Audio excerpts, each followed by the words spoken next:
Hello to everybody, welcome. Welcome. Welcome to all the people who decided to be present and to attend this session on September Saturday morning.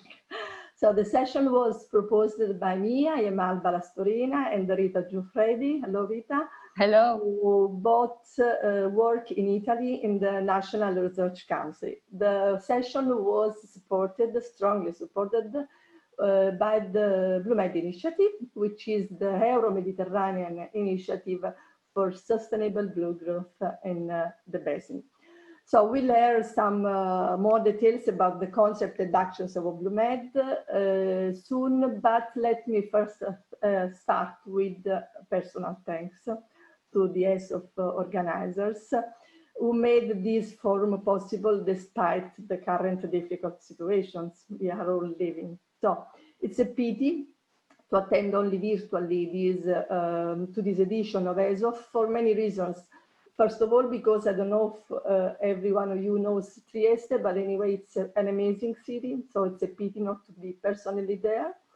And also because ESOF, also here, I don't know if any of you have ever attended an ESOF session, but ESOF is always a stimulating arena where to listen to the advancement of sciences and to meet interesting people on the connection between science and society. And also, last but not least, because this edition, this Trieste edition, is a particular one because it's the first time in the history of ESOF that it will be reaching beyond the national and also the European borders. And so strengthening the connection between among scientists, policymakers, and citizens, not only so from Europe, but from North Africa and Central Asia. So, coherently with this background, with this setting, with this context, the session was decided to be a cross-border event. Now, Rita, in a performance we planned, bringing to ESOF, so to Europe, Trieste, the center of Europe, the voices of some young researchers from non-EU country of the southern Mediterranean shores, who will share their personal perspective about one of the most pressing issues for our planet, which is the impact of human activities on the sea, and also the contribution that young generations in particular, but generally talking science diplomacy, can bring to this issue. These young researchers are particularly important and relevant for us and the BlueMed because they are BlueMed ambassadors.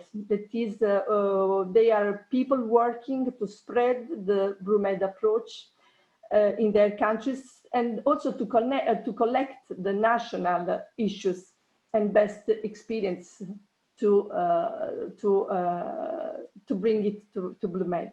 So. Despite we are having a virtual session, as I said before, the session was designed as a live performance, but we will try to do our best to make it a comfortable and an informal setting where to listen to a story, because we are going to listen to two stories. Some of you know Pino Daniele, who is a Neapolitan singer, an Italian singer. He says, "Il mare porterà un'altra storia," that is, sea will bring another story. So the sea always brings stories. And so we asked our speakers to position, to feel, to enter in this mood and to position in their living rooms on their favorite armchairs, holding a cup of tea or coffee or what else we will discover they drink according to the local habits, concentrating on more on what they will hear, they will listen to, on what they will say. And we suggest all the audience to do the same. So Rita, I am here with a cup of tea. This is a glass that comes from Turkey. What about you? What are you drinking? What would you add also to introduce this session? So I'm drinking, even if the time schedule at noon would invite to wine. Actually, I have a cup of flowers tea, which allows better focusing on the on the session.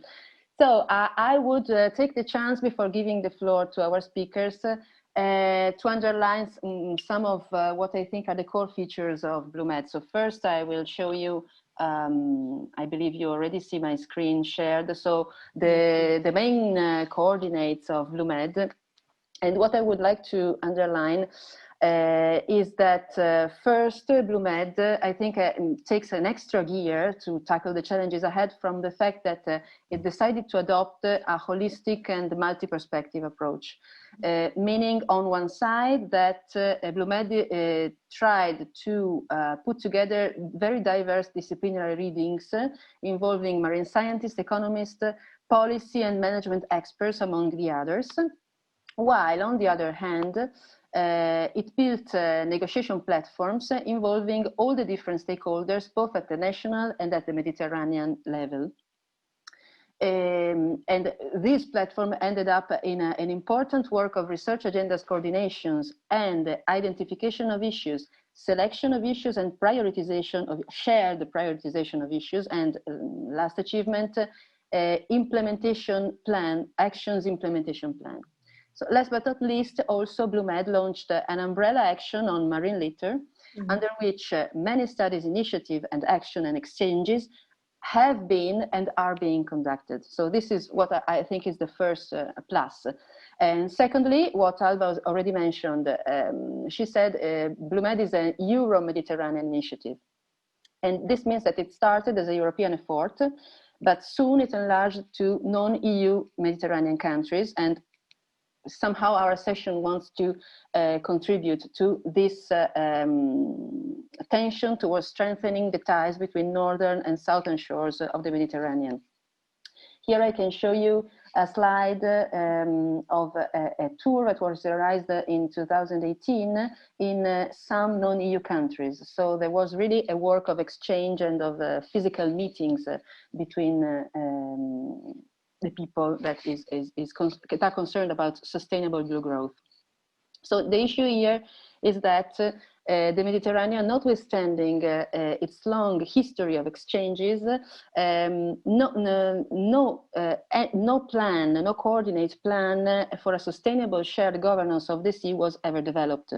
So BlueMed started developing such plan and building a network of people, research institutions, and administrators. And this, we think, is a true and somehow concrete embodiment of what is now, it now goes under the label of science diplomacy. So the idea of building peaceful relations among the countries, basing on sharing scientific knowledge and practices, and also engaging the researchers to do so. And we think this is particularly important in our times, such are times of major crisis. Of course, we think about the pandemics, the COVID-19 pandemics, but let's not forget the climate change crisis. So these are all crises that nobody can think about tackling the challenges alone, because they inherently need supranational and also knowledge-based approaches. Yes. Yes, Vita, I agree. This brings us directly to our first host, who's Fabio Trincardi. Thanks to be here. Hi, Fabio, head of the Department of Earth System Science and Environmental Technologies at the National Research Council and coordinator of the BlueMed Coordination and Support Action. I know that you are curious to listen to our young, the voices of our young friends, but that you are also particularly concerned about the need and the urgency to take action on this issue. So please, Fabio. Yeah, thank you very much, Alba and Rita. Let's say if we speak about a healthy and productive Mediterranean, we should probably be ready to face three sets of problems. So the Mediterranean is facing problems that come from outside the Mediterranean, which are exactly the problems related to global change, climate change, and the Anthropocene in general, the way we are using the planet. But if we stick on climate change, for sure, the Mediterranean is one of the hot spots of climate change, which means that if the planet is already 1 degree on average warmer than it was a century ago, the Mediterranean is already in the order of 2 degrees warmer. So is one of the regions of the planet that is warming faster. And this has a number of consequences because we are facing a serious problem of sea level rise and coastal erosion. We have a problem of shortage of fresh water. We have a problem of desertification and on all sides of the Mediterranean. So in synthesis, we are a victim of global climate change. The second point is the Mediterranean is a site of, let's say, we are facing consequences of the overuse of resources in the catchment regions. So we are suffering from what the societies are doing on land, in a view that is not a view of a circular economy, but is a view of sacrificing the environment to an eternal economic growth. This has consequences on the Mediterranean. And of course, the Mediterranean is stressed by the fact that it is crossed by 25% of the global traffic, 30% of the oil traffic, and we are doing very bad in terms of fishery resources because we have a serious problem of overfishing and a huge problem of pollution from land, of which we tend to see plastic problem, which is serious, and we tend to forget the other problems like nitrogen and phosphorus and metals and the historical impact on the Mediterranean. So global change on one side, local impacts on the other, and we have to consider and we have to teach the population and share and raise the awareness. And here comes the third problem, which is the political fragmentation. There is a lot of political fragmentation in each country, but certainly a particular problem is having a basin, which is, I mean, the sea of 22 countries from 3 different continents. And in fact, as BlueMed, we tried a lot to increase the dialogue because any solution may come only from a shared vision among all the 22 countries. But of course, we have all different cultures, approaches, way of studying, and this is not given for granted. So it is a lot of effort that we have to do. And it is a specificity of this region and also a richness compared to other regions of the planet. So having said these 3 points, and considering that we live in the Anthropocene, and the Anthropocene is the era in which humans are modifying the planet much faster and much more intensely than any other geological natural force, the question is an intergenerational question that we have to pose because speaking of Anthropocene means that my generation is still in the planet to the young generation. So this is why it is so crucial to have this fantastic team of the ambassadors working in BlueMed, because they bring voices from the entire Mediterranean and not just Europe, and they bring also the voices of the next generation, because my generation is the first generation that is going to leave the planet in a worse situation than the planet was when I was born. So this is, I think, the crucial point and also the ethical point to pose. So if I have still 2 minutes on my turn, I would like to pose my own question to the crowd. Because when it comes to dialogue between science and society, one question that is important is that we scientists should be able to explain, and sometimes we are passionate in our details, and we talk to each other, and we are very specialized, and we are not doing a good job. This is for sure. On the other hand, we should all recognize that some questions are difficult questions. So in some cases, not everything can be simplified. Some questions are difficult to pose, are difficult to tackle. And so don't forget in this exercise of trans-generation, trans-countries, and going to the civil society, we should remember that some of the problems are really complex. Complex because they are intertwined between science and society and sociology. Is not only the scientific complexity per se. So I give two examples of this to explain what I have in mind. If you read a number of books on the Anthropocene now, I refer to Geoffrey West, who wrote Scale, which is a fantastic book. He explains very well why we are building metropolis every year. We build 4 more New Yorks every 10 years. So we are doing, society is now going to innovation and going into mega cities. These mega cities are built on the shore in most cases because it is simpler. So we are doing something that is extremely complicated and requires a lot of knowledge, and you have to be clever to build mega cities. But we are doing it in a stupid way because we are doing this with little awareness, and we are putting mega cities in the wrong place. So if the scenarios of global sea level are correct, and if Greenland is destabilized, as we all see from satellite data, we are talking about meters of sea level rise between now and 100 years. So we are building mega cities in the wrong place, and we are doing that now. By the way, there is no sand anymore. So there is already a shortage of sand to build cities, and we are going to grab sand in the ocean, the bottom of the continental shelves, and there is not much left. So there is intelligence in the technical solutions. There is no intelligence in the big planning that society is unable to do.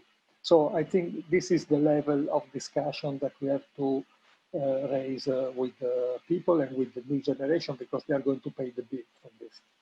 So I have many, many more things to say, but I think it's safe to stop here and listen to the discussion. And thank you very much. Thanks, Fabio. Thank you very much. Also to have, let's say, painted the background against which it becomes meaningful to engage. So these are the core issues to face, and also to have reminded us about the intergenerational problem. And we know also that some months ago it was a movement made composed by kids, not even young people, by kids, that was reminding us about the point that the planet is burning.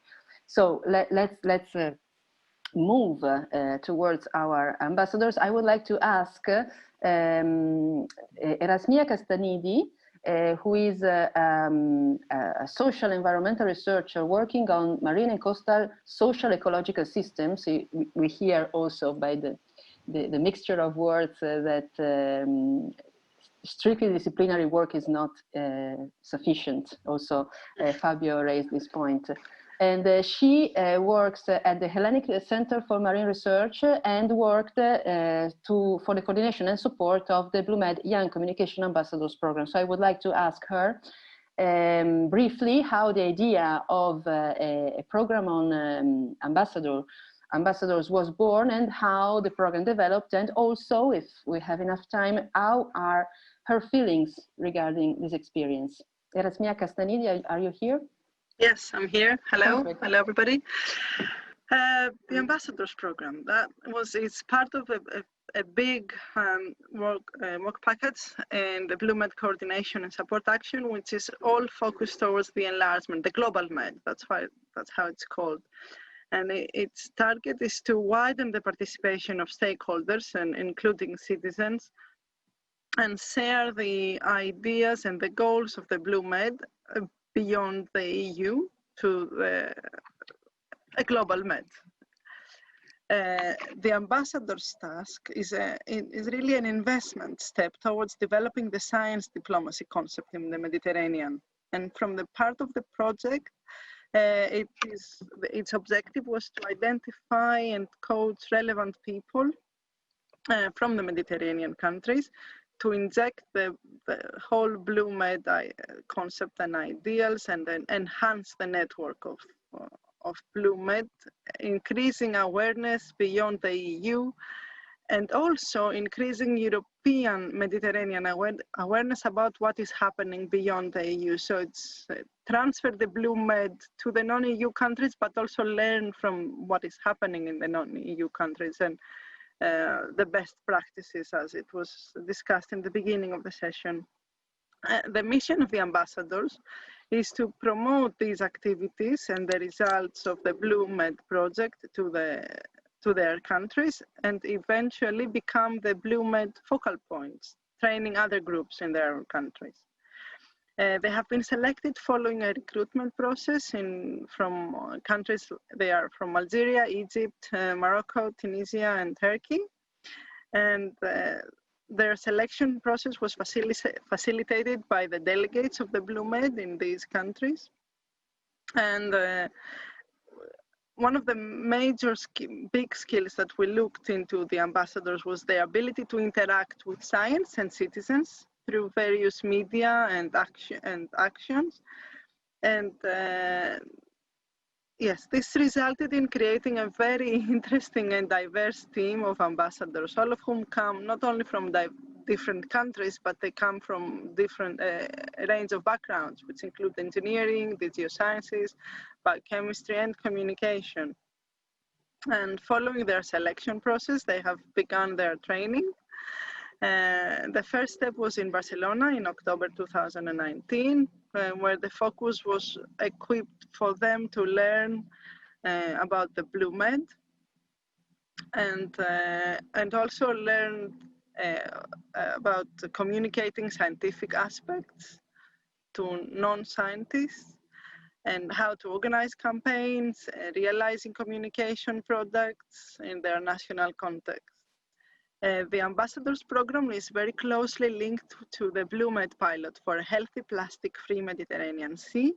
And as a result, their training has also focused on advocating on the need to adopt appropriate research and innovation initiatives to mitigate marine litter. The training has included methods and tools on how to effectively communicate in scientific context, and of course, how to draft and formulate the action plans, which is their target. Since that, all of them have been very active in their countries in building up their action plans and drafting up and active on campaigns on marine environmental issues that are of concern in their countries, litter being a common threat that is tackled by all of them. Of course, the COVID situation has affected their campaigns, but I think I will let them more talk about this. But I think they have continued to be being active in raising awareness as much as they can during these circumstances. Just before the pandemic hit Europe, I think, in January, the end of January 2020, they were able to participate in the UN Decade Mediterranean workshop that took place in Venice, and the emblematic title, Pollution Needs No Visions. And their presentations referred to the pressures exerted on the marine environment in their countries, and pose the threats on the sustainability in the Med, and with the negative impacts on the blue economy and human well-being in the region. I think it has been a very interesting task, both meeting them and learning through them and reading what they've been doing and their ideas.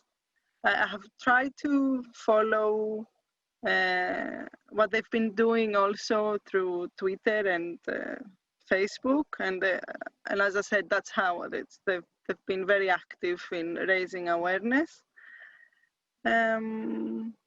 I'm very happy that I've been participating in this. It's a really interesting experience to see, to try and come everybody together with with our differences and common issues and similarities. I think I can pass.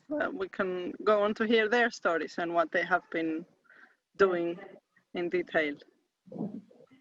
So thank you, Erasmia, for having presented also having given the audience also the idea of what it means to become an ambassador. So to be recruited with some skills, but also to become equipped with other kind of skills. This is just to go back to the question that Fabio before launched it to the audience. So we have to communicate.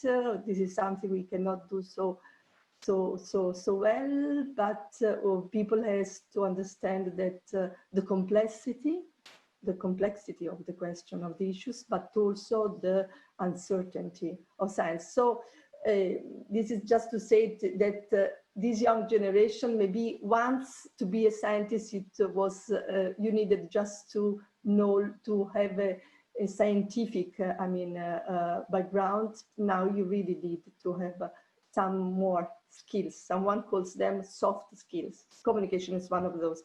But anyway, just also thank you, Erasmia, because you reminded that the ambassadors recruited were 5.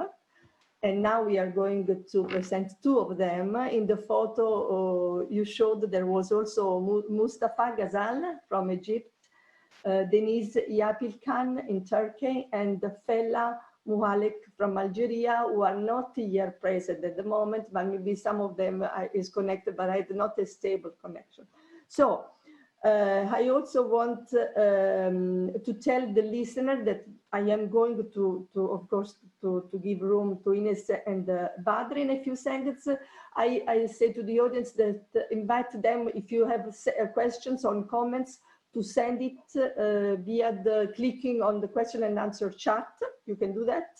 And we will have a devoted space at the end, immediately after the ambassador's interview. So Ines and Badra, I'm going to present you in a few words. So Ines Boumil is our ambassador from Tunisia. She holds a Master of Science Geomatics applied to oceanography. She's fisheries and environmental engineer, and she's currently a researcher at the National Institute of Marine Sciences and Technologies in Carthage, Salambou. Hello to Ines, welcome.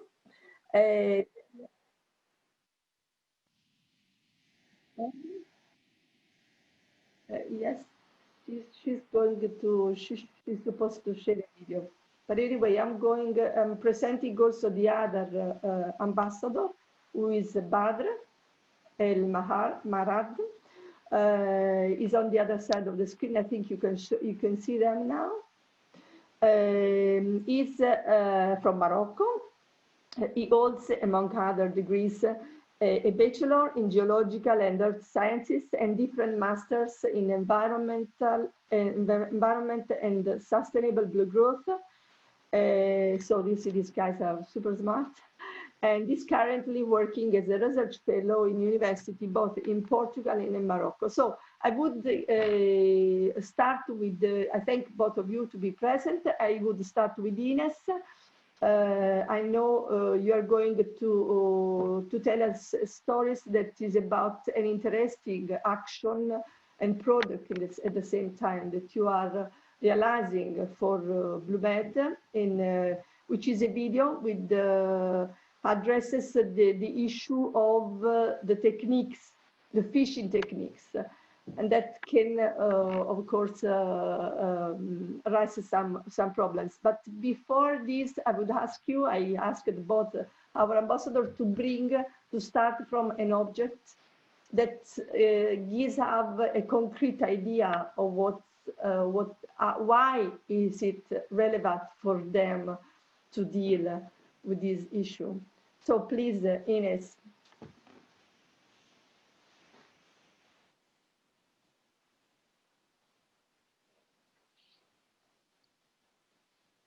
I can't hear. Should I mute, Ines? Ines? Okay.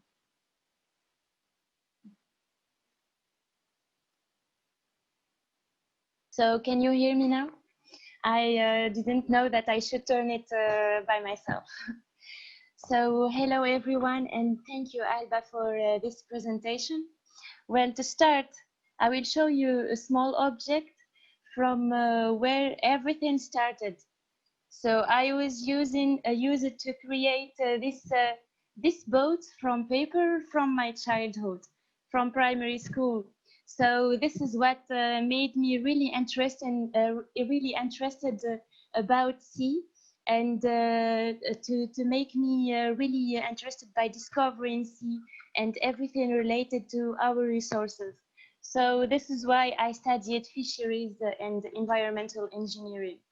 And to tell you more about my experience in BlueMed's, it was really a very rich experience so far, because I was really focused on the scientific level, but BlueMed allowed me to discover many aspects like political, social, economical, and technological side of these actions. So even though the pandemic was really important in our countries, and we couldn't really get in touch with people and lead our campaigns properly on the field, but even though the pandemic ended in Tunisia, we made some cleanup campaigns. First, I started by my own. I collected plastics and I showed them on Twitter. And then this movement grown up, and everyone in my institute joined me under the work of BlueMed. So I made it to gather all the projects working at ENSTM on plastic litter and reducing plastic litter. So we made a huge campaign to clean the plastic waste, and to make sorting of this plastic pollution. So to tell you more about my actions, BlueMed inspired me to choose an object. And if you allow me to tell you about this video, should I talk about the idea? Actually, we have a real problem in fishing techniques in Tunisia, because many people are not aware about the materials used in fishing techniques. They are really harmful for the environment. And to show you more details, please see this picture. I choose the plastic trap, the plastic fishing trap, which is highly used in Qarqana.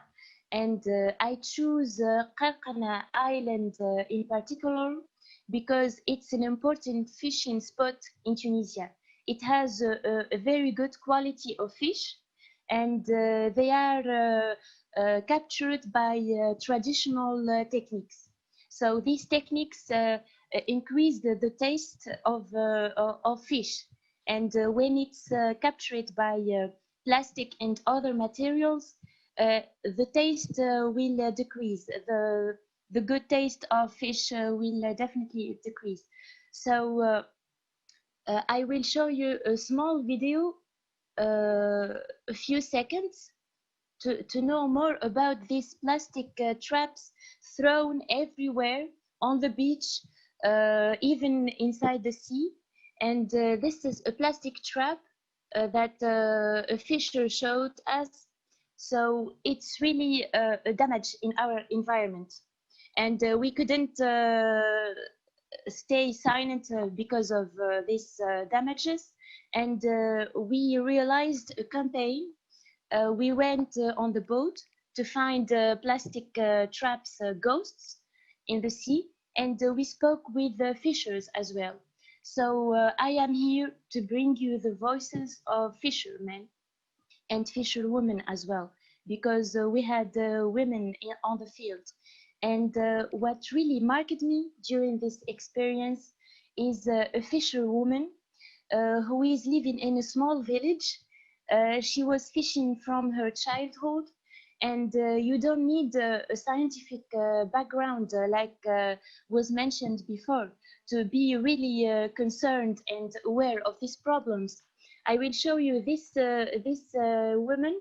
She is really nice, and she was telling me about plastic pollution.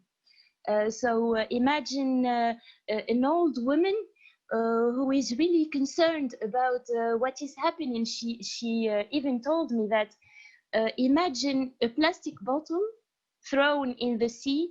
What kind of damages could she cause for fish? What about 500 of plastic traps, ghost traps thrown in the sea? So we have a decrease in population, and what really concerned me during this experience is that we have a social concern, we have ecological concerns, political concerns, and we have also economical concerns. So it was really a complicated system in this video, and really particular because people and fishers were using these plastic traps because they are the less expensive ones.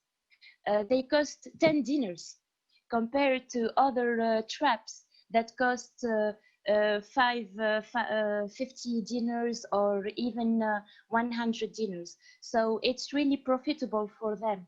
And when I spoke with them, they told me that we cannot live without plastic traps because everyone is using them, and we cannot create palm trees traps because they cost time and they cost money, and the fisher is not interested in buying them.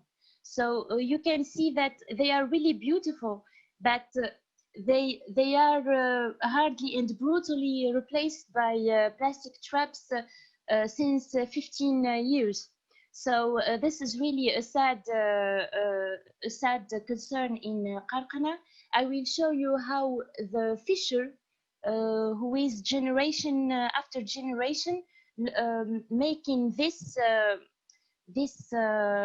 handcraft, they really made by his kids, and this is vanishing. The problem is what these fishers used before is replaced by everything made of plastic. So here we made a survey to search for plastic traps, ghosts, and on the boat we found something really bad, which is a plastic trap filled with small fish. So can you imagine how this small fish is not really made for reproduction afterwards? It's captured by this trap, because plastic traps aren't retrieved by fishers. They use them and they leave them on the sea. They can't retrieve them because they won't be damaged like metal traps and ecological traps. So I was really concerned about this problem, and I will also show you like a small solution for what we made. We discussed it with an association, and they are working on recycling plastic traps. They are really at an early stage, but they told me that a product of substitution could be made from metal traps, so that we could stop this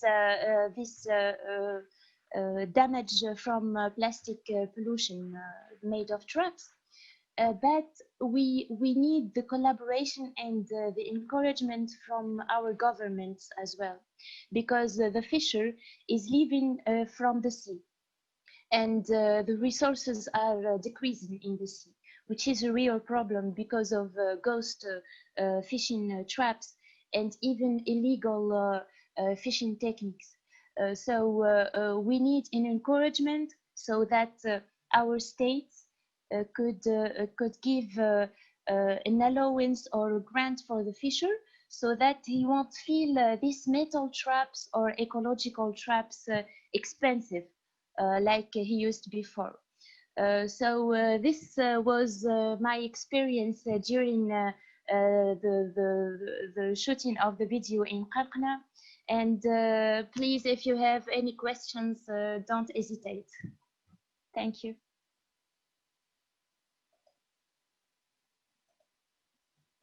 Okay, thank you, Ines, for this story.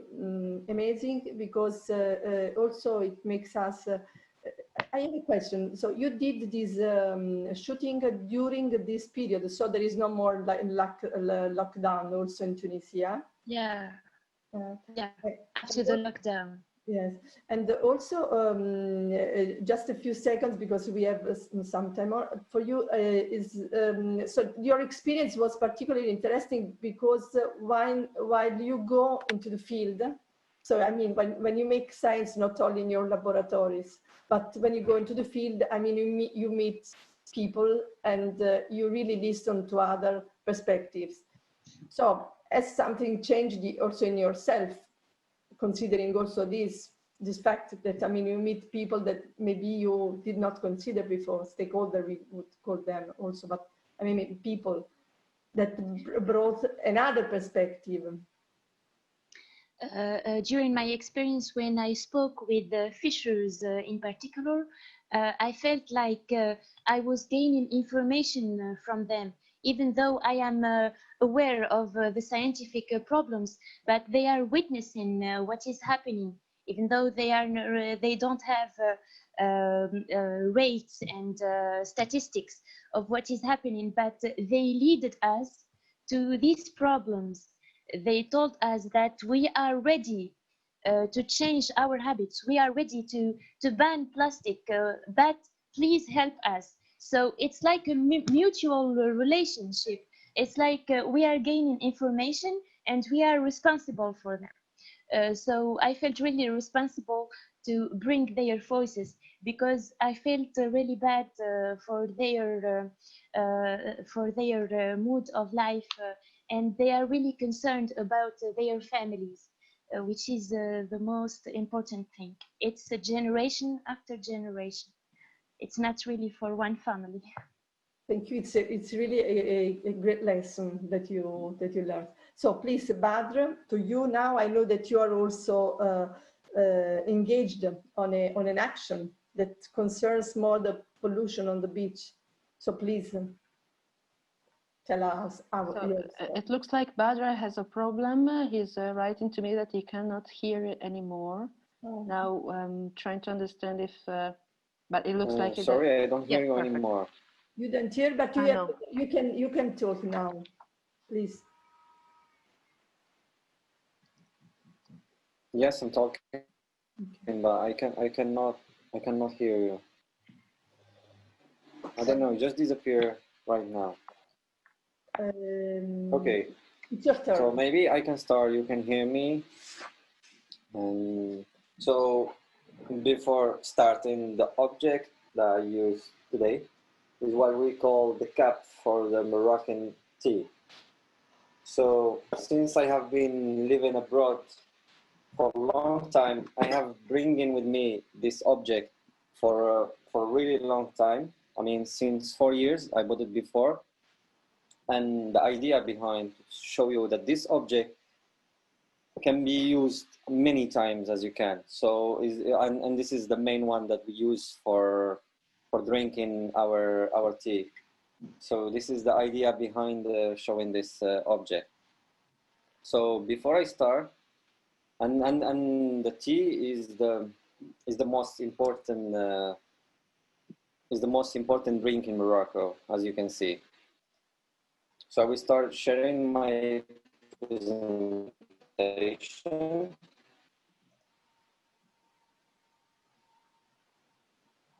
Can you see it? Just if you see it, you can raise your hand, Alba. Yes, we can see it. Perfect. So since I'm coming from Morocco, I have joined the BlueMed initiative. So since I have been living in many countries in the North Mediterranean countries, in Italy, Spain, and Morocco, Algeria, I figured out that we share the same habits, the same food, the same living way, but also we share the same sea, which is the Mediterranean Sea. And this is really important for me, because we can see that the impacts that happen in Morocco can appear in Italy, and the impacts that can happen in Greece can go to Spain, and we are living in the same area, and this is show how much is important to collaborate together to fight. For me, the main object that I choose today is the plastic that we use together, and we can find it in many ways. So this summer I have been in Morocco. I mean, I'm still in Morocco because I'm living between Morocco and Portugal. And this summer I have been in Morocco, and I choose to go to a nice beach, which is in the middle of Morocco and which is considered as a natural area. So you can see here is a nice beach, and there is no megacities, there is no influence from urbanization. So people, they choose this area to go for swimming and to enjoy their summertime. So the first shock was for me is using this is like a kind of camping using plastics everywhere, and this was awful. And I was saying, why this happening right now? Because we can see that the plastic is very cheap and everybody can use it and can afford it. And the second shock was the trash that we can find along the beach. So you can see here the image showing how much plastic we can have on the beach, and this was awful. The third shock was the people that they park the car on the area that have low tide on the beginning. So here there was no water on the beginning, and you can see also the pollutions. So imagine this is a small area. This is a lagoon, which is a hotspot for biggest area. If we take the ocean, for example, and we can see the pollution and the plastic going along the water.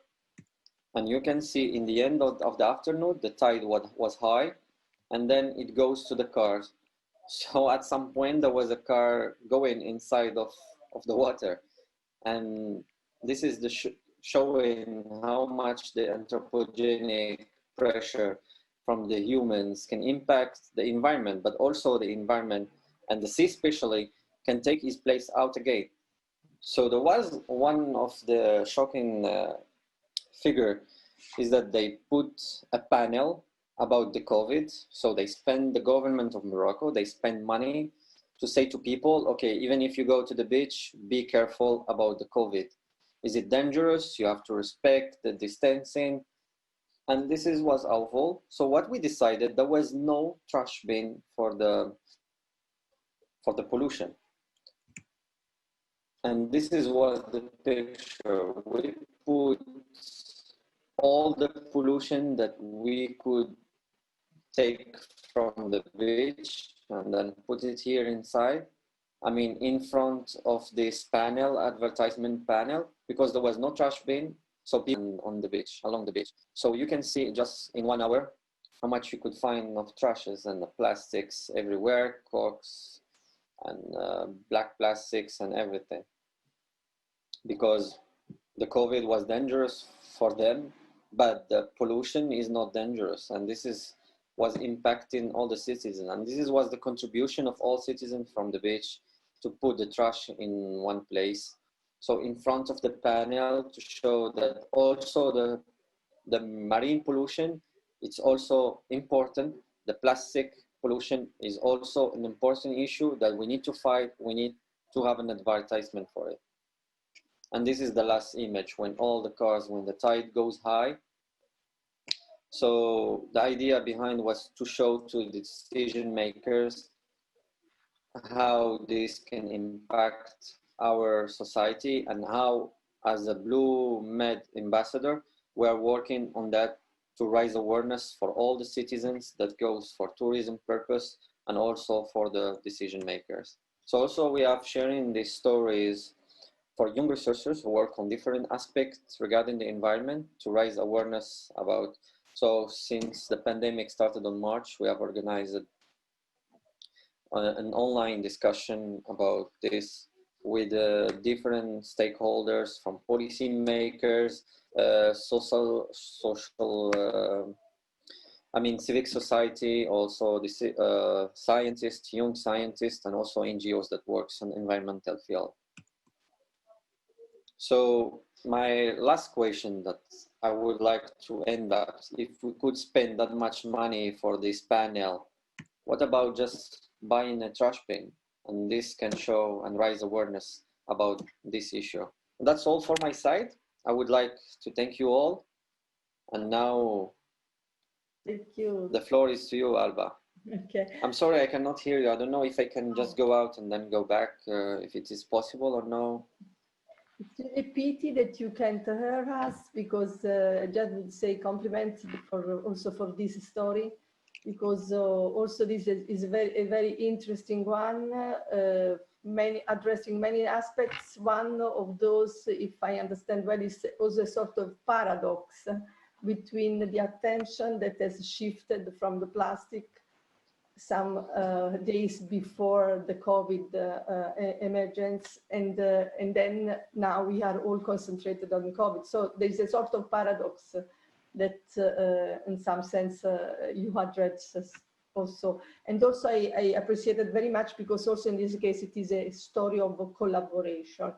I would do so if also Rita agree with what I think. First of all, I would thank two other guests that we have now in this panel and that are waiting and that are listening a lot, who are Laura McDonough and Naira Shaltu. And we invited them as you have seen on the agenda, in a sort of, in order to give a sort of institutional feedback to what they have heard. And so I will first present them. Then Rita, you tell me if there are some questions and answers from the audience. I don't know, because I have not seen if there are some questions. No questions yet. And I would also ask, I don't know if we mentioned it earlier, so the Q&A chat is open to questions, and you can really write, and we will be here to answer, so in the meantime, to pose the question to the speakers. I present these two hosts, and then I go back to the ambassadors to ask them if they want, considering that the audience is made of many people, scientists and so on, but we have two hosts who are Laura McDonough, who is, I'll tell you, policy officer in the Healthy Oceans and Seas Unit, Directorate General for Research and Innovation in the European Commission. I thank Laura because Siggy Gruber was supposed to be here, but she could not, because at the same time she's engaged in another ESO session. So I particularly thank Laura. Laura follows the implementation of the All Atlantic Ocean Research Alliance, which was launched with the signing of the Galway and Belen statements on Atlantic Oceans Research and Innovation Cooperation. Also, Laura leads on the All Atlantic Ocean Youth Ambassadors Program, so she knows also, she has much to say also about this program of the ambassadors with other youth initiatives. And we have on the other side, on the, let's say, the local, on the national side, Naira Shaltu, Naira Abdel Nabi Shaltu. Hello, Naira. Welcome, Associate Professor of the National Institute of Oceanography and Fisheries. And she's here both as a scientist, but in particular for a role of BlueMed national delegates. Rita mentioned it before, these important actors of the BlueMed community from Alexandria of Egypt. So I ask our two ambassadors if they want to launch as a result also of their experience, of their engagement in these actions, a question, an issue to our two hosts. I don't know if Badr heard me. Maybe we can. Come back again. And also Ines, of course. Yeah. Who should start first? Launch the two questions. Ines, maybe now you are on stage now. All right. All right. So I really need to launch a question, which really concerns me first, and of course everyone in this planet. How could we replace plastic fishing techniques by ecological ones while keeping a balanced relation between the government and fishers? So I am here to represent fishers, and I really need to keep our fishing techniques ecological and less harmful for the environment. It could be ideally beneficial for the environment, but I'm really thinking about an encouragement coming from our national governments, and why not international governments? Why not a shared governance, like we mentioned before, in the Mediterranean level or even on an international level, to ban plastic use in fishing techniques and to replace them by ecological materials while keeping the benefit for fishers. Instead of buying plastic which is less expensive, let's give a help or a grant for this fisher from the government, so that he couldn't feel the difference while using these fishing techniques. Because fishers are used to 500 and 600 6,000 and 5,000, excuse me, plastic traps, and then why the price will increase, the quantity of traps or any fishing techniques will decrease. So how to keep these fishers, these fishing techniques sustainable? Okay, thank you. Now, Badr, if possible, a short question, and then I will give the floor to Laura and Naira. Badr, can you hear us? Sure. I mean, my question will be followed by the picture. Can you speak louder, because I can't hear you? Hear me? Okay, so now again I don't hear you, but anyway, I mean, my question will be followed by this picture. If we could spend that much money for the pandemic, so also I consider that the marine plastic pollution is also a pandemic that we need to fight for it. So could we manage to get the money as the same that we get for the COVID-19? So this is my question. Okay. So I would give the floor to Laura first, and then to Naira, if you agree. Of course, you are invited to make any comments you want, Laura and Naira, to what you have heard before. And thanks for having listened.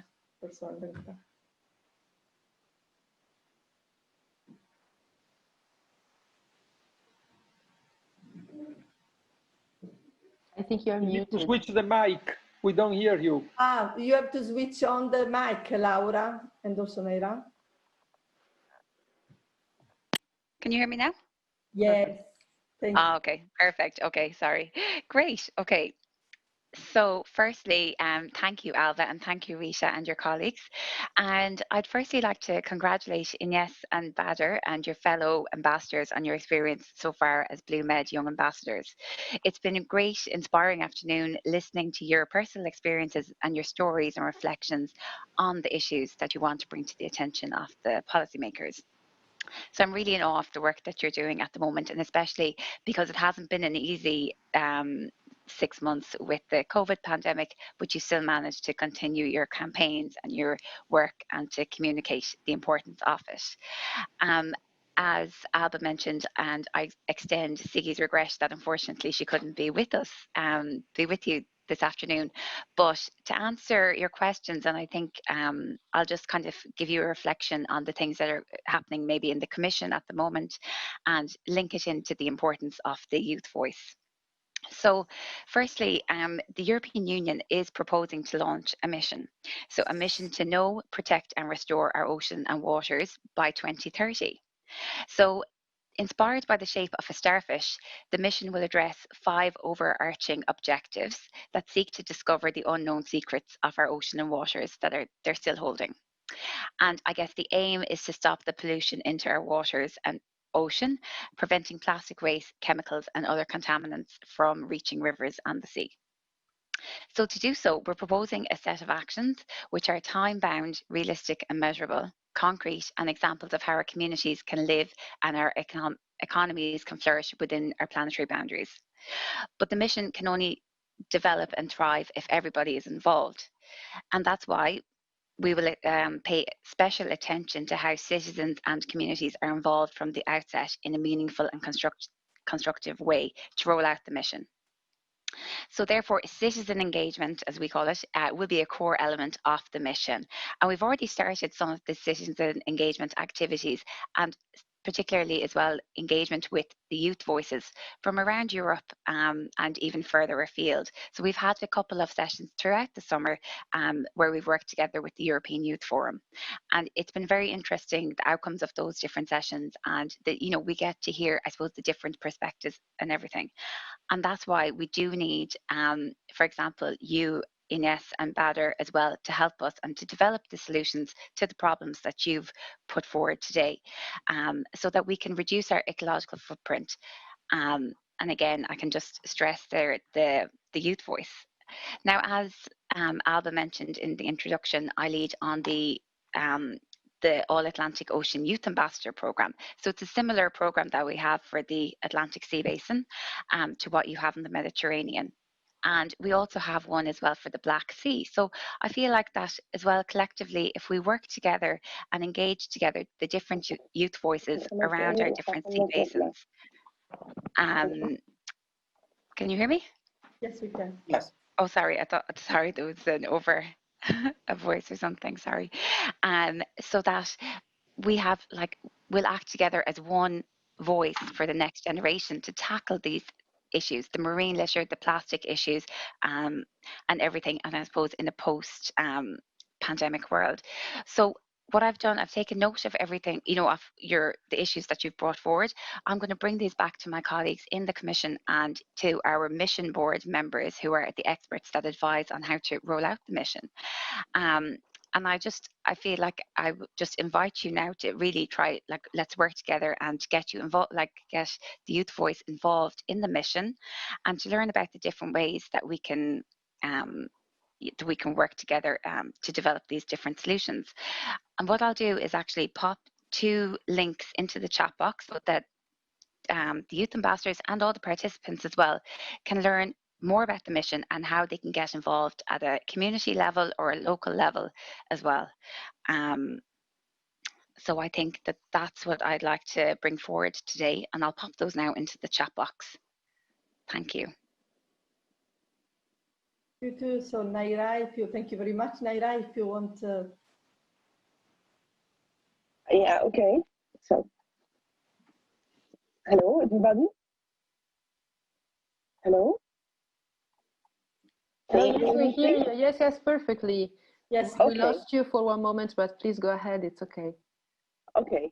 Regarding the question of Ines, that how can we involve the fishermen and the government in one action for preventing the pollution, plastic pollution from fishing nets, and going to more environmentally friendly or eco-friendly ways for fishing, so we can decrease the pollution of plastics.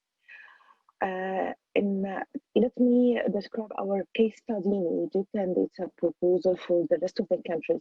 That we, at the beginning, our plan in Egypt was to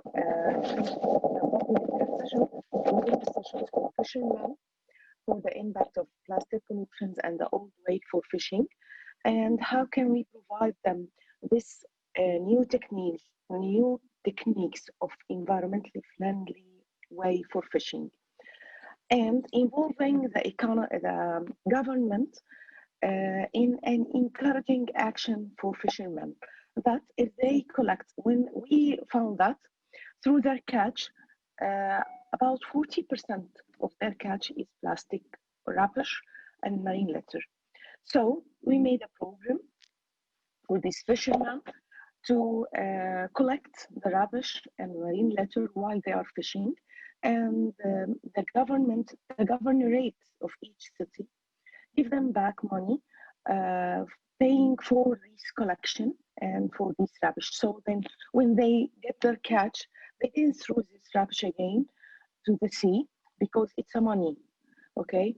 Second is giving them, replacing the old net when the net is not effective or it's damaged. So don't throw the net and we will take it from you and we'll give you another new one. Just pay, use this new technique of environmentally friendly net or fishing trap and pay it in different installments. So you are not requested to pay it in all money because it's expensive.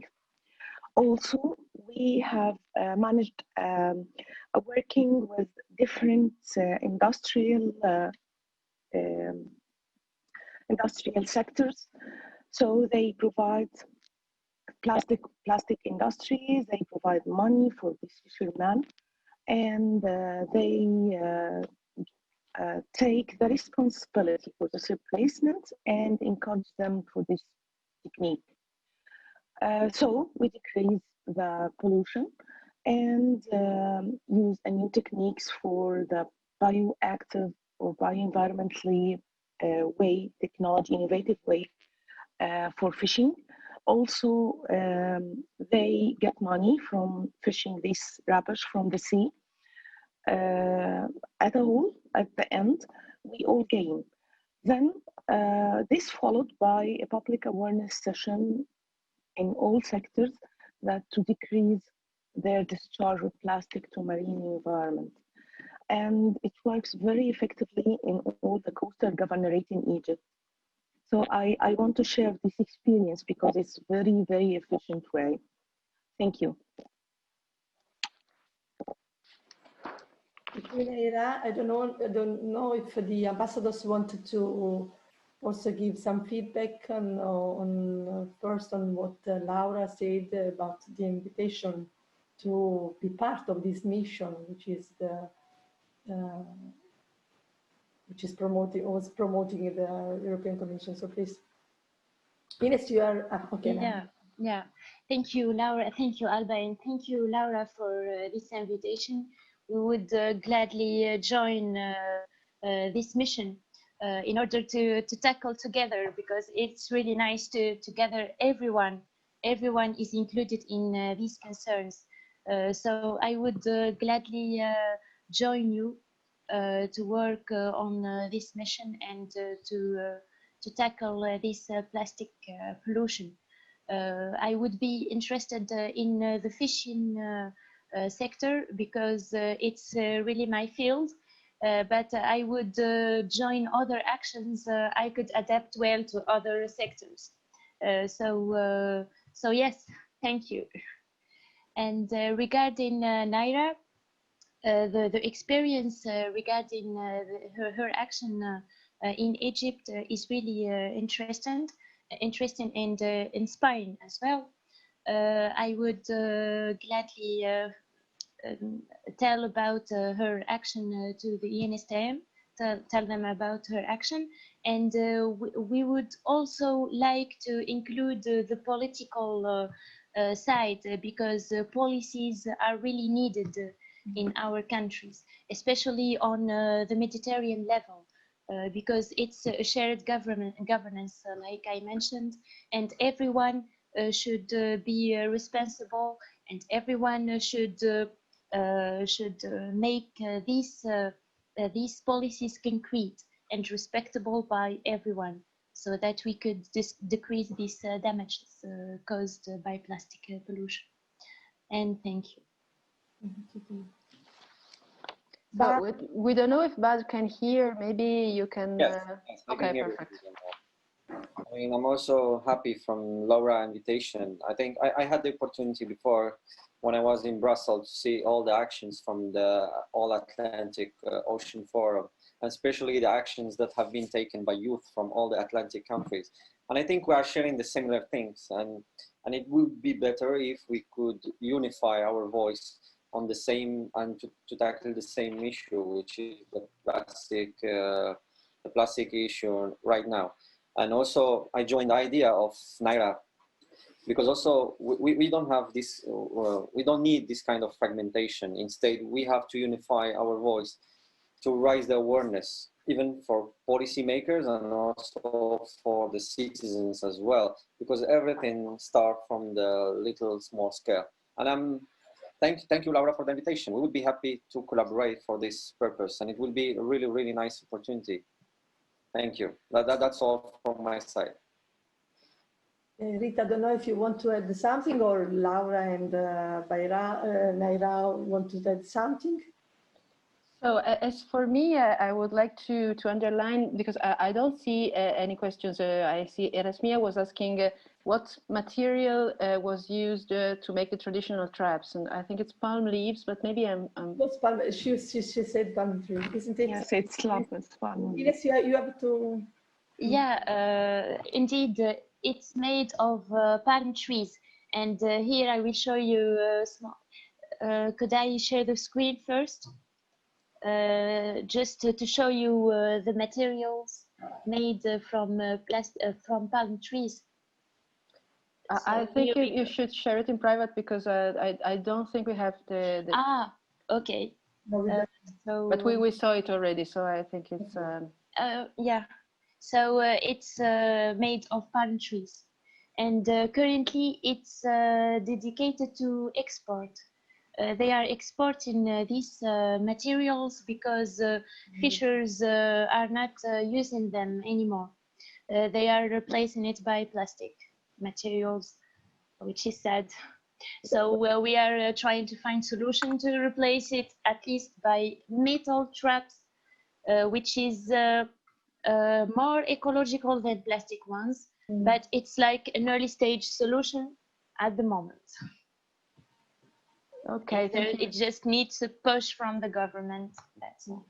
It's an interesting paradox of a sort of conflict between traditional and innovation, traditional techniques and innovation, which sometimes brings, of course, very good things. Yeah, and just a few seconds, handcraft is disappearing from this area because they are used to create this. So economical decrease for handcraft as well. So this is really important to make like training sessions to learn people, to make people learn this handcraft so that it couldn't be disappeared from the Mediterranean basin. Yeah. I would like just to underline this in both your experiences. It's really clear that you just don't need one disciplinary knowledge to face the challenge, because you underlined that you looked like a researcher listening to the knowledge of these people, and so you have to value lay knowledge, even if they are not like scientific acquainted or whatever. On the other side, now you're talking about economics, and also Badr was raising the point of the choice of what to finance, which is, it's not a matter of choice. You should be able to finance everything, and but this is usually not possible. So it's again one of the knots in science society, as Fabio was mentioning earlier. And to face all these things, you really need to be like interdisciplinary, inherently interdisciplinary. So this, I think, again, is one of the plus of the BlueMed approach. Transdisciplinary too. And transdisciplinary, over the disciplines, like yeah. Indeed, we learned several aspects: social, economical, scientific, and political as well. So it includes everything. Well, as I said at the beginning, they are called, this kind of skills, let's say so, are called the soft skills. you need an academic background, but besides an academic, it's the same also for the students at the school. They do not need only to have an academic background, but also to be equipped with managing uncertainty, managing complexity, as Fabio was before. If there is no other question or comment, I would give room again to Fabio for some concluding remarks. I mean, we have heard a lot of things. What can we bring home? Also in BlueMed home, and not only in BlueMed home. Fabio Trincardi, if you wanted to. Yes, thank you very much. I was uncertain how to conduct this final part of presentation, but I would like I think this meeting, this discussion was very interesting and very stimulating. I pick and choose 4 points raised by the 2 ambassadors spoke today, and make just those comments. First of all, I would like to confirm that this idea of the ambassadors is very good, because they are very enthusiastic, very clear when they do their presentation, explanations, and they are very much engaged. So I think we should be able also in the future, I don't know what is the future of the BlueMed community, but we should think of it because of the momentum we gained. It would be a pity to just next March say hello and we all go do something else. So, and I think in that future of the BlueMed community, the ambassadors should play a key role.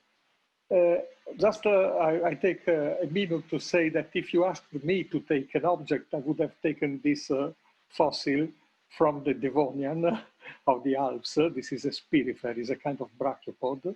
By the way, it is a, well, I'm not talking about the fossil, but the point is, I took it 50 years ago in the Alps, and it is 450 million years old.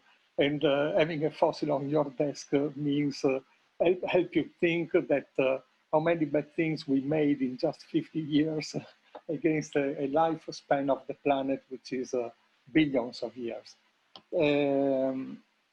But I like also the paper boat, which I used to do when I was a child, very much. So the 4 questions I would like to comment are the fishing gears that Ines was talking about, and to add a comment on the ghost fishing, so-called. So when these gears remain on the seafloor and keep fishing for nothing, and of course, if they are made of plastic, they stay there for hundreds of years.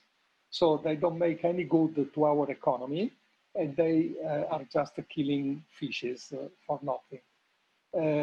But the point to the ambassador is, and to all of us is, how do we explain this to society? So this is a very good example of how difficult it is to explain marine issues in general, and marine issues related to the seafloor and to the part that is not documented. So you may go there with a camera, you may have an idea, but it's difficult to bring the public to share the problem of the seafloor. We tend to think that once any pollutant is on the seafloor, who cares, because the seafloor is big. So we have to make this cultural change and help also our politicians to make exactly the same change. So this is one comment. The other very important point that Ines was bringing is the cost. There are solutions to, in this case, to substitute the fishing gears, the plastic gears with other gears that are much more expensive. So the point is who is going to take the burden of this increasing cost? Because sometimes small fisheries, family-run fisheries, plastic is so simple and they would maximize their own income. So we need a political intervention, a view that is going to the state or larger private consortia should take into account the environmental issue and support fisheries in this transition. This is something that should be taught, but I think this point was very well taken and very important. And it is a point in all the Mediterranean. It's not only in your country, because Italy is exactly in the same situation. Italy, by the way, has a huge fishery crowd, but we have the oldest ships in Europe for fishing. So there is also a theme of efficiency in the kind of fuel you use, in the kind of engines. So there is a renovation problem. Of course, if you then have fishing boats that are more efficient, then you fish more.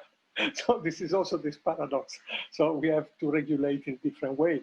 And you know that in all the Mediterranean, there are intervals where fishing is banned. So you cannot go fish for a few months, but there is no coordination among countries.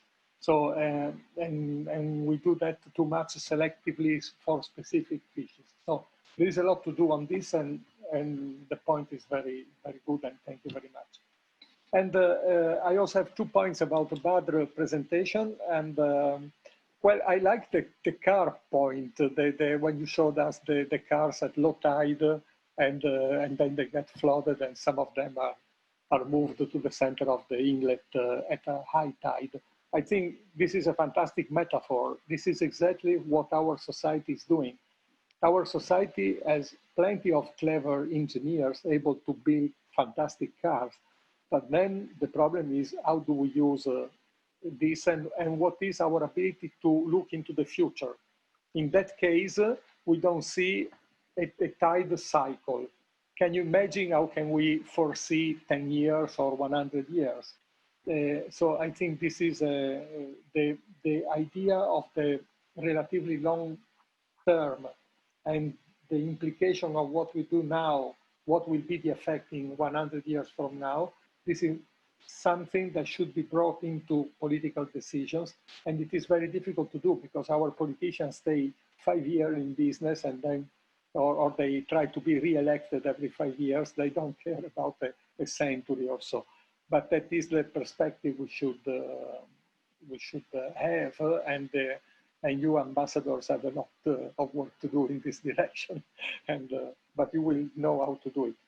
And the last point from Badr is because it was also very effective and very well taken, about the, let's say, a sort of panel. I can say competition between the problem of pollution and the problem of the COVID. And this is very important because we can do many other examples, but not at the time. The point is not just saying we are putting too much money here and not enough money there. This is part of the problem, but there is a problem in the beginning. And again, you young and bright people should help in this. The real problem is that our mind is selective, and we cannot hold too many problems at once. So before the money problem, there is a problem of the selectivity. So we, as a society, and also as normal people, tend to say, oh, this is the problem, I focus on this. Even when we study, we say, you may remember in the high school, so you have many things to prepare for the next day, but you give a priority because you may have an interrogation on this, and you postpone the other for the, because if you do every day 10 different things, you tend to be inefficient. So when it comes to the environment, to economy, and to society, we should be able to find a way to hold all the problems at once. So there is no competition, indeed, between the handling the COVID and preventing it. This is only the first of the big problems, because if you read the books on zoonosis and so on, these viruses found their way, and there will be other viruses coming exactly the same way. So we have to be prepared not just to COVID, but to all the set of the future COVID. And so I think this was This was a very good point. And again, if we make the comparison between COVID and pollution by plastic, plastic is the pollution that we see. And it is important to talk about plastic because everybody in the population may have an idea and may also decide not to use the plastic bottle anymore as an education approach. But we should use the plastic to explain them that beyond the plastic, there are pollutants we don't see that are even worse, and we should not forget about them. So dealing with environmental problems is to deal with all lots of evidences and all lots of sub-problems at the same time. But I think the point was very effective, and so I thank you both very, very much. Thank you. Yes. Okay, I think Thank you. I go on the wine now because in Italy it's a Saturday. It's in the other room. Now you can show us what I was on water so far, so I did. Not tea, but wine. Sadly, I'm still on tea. Right, this is the time for wine. What else to say? So many things, but I won't say anything because we finished our time. Rita, we are happy with the. Yeah, definitely. Yeah. I think we managed to let's say not find solution, but pose the questions and put absolutely. People together for a shared thinking. And this is something that's really important, in my opinion. Yes. So 15 seconds. Thanks, everybody. Thanks, Alba. Perfect timing. Thanks. All of you. Thanks, everyone. Really, thanks to everyone. And thanks to the audience. We didn't have a feedback, but still we know. Still audience. So thank you. 0. Goodbye. Bye-bye. Ciao.